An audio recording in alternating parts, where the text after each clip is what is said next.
একদিন সকালে কাকটি গ্রামের দিক থেকে উড়ে এসে একটি বড় টুকরো পনির ঠোঁটে নিয়ে বনের উঁচু গাছের ডালে বসে পড়ল। পনির পেয়ে সে খুব খুশি, মনে মনে ভাবল আজ পেট ভরে খাওয়া যাবে।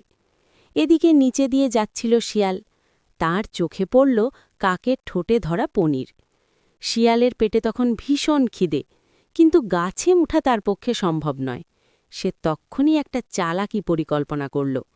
শিয়াল গাছের নিচে দাঁড়িয়ে মিষ্টি গলায় বলল, ওহে কাক মহাশয়, কি সুন্দর আপনার পালক!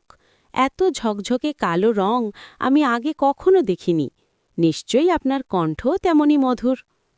কাক প্রশংসা শুনে গর্বে বুক ফুলিয়ে উঠল, তবে সে কিছু বলল না। শিয়াল আবার বলল, লোকেরা বলে আপনি নাকি বনের সেরা গায়ক। যদি আপনার একটি গান শুনতে পেতাম, আমার দিনটা সার্থক হতো। কাক একটু দ্বিধায় পড়ল। সে জানত গান গাইলে ঠোঁট খুলতে হবে, আর তাতে পনির পড়ে যেতে পারে। কিন্তু প্রশংসার লোভ সামলাতে পারল না। সে ভাবল একটু সাবধানে গাইলেই হবে। কাক গলা খাকারি দিয়ে গান শুরু করতেই পনিরটা নিচে পড়ে গেল। শিয়াল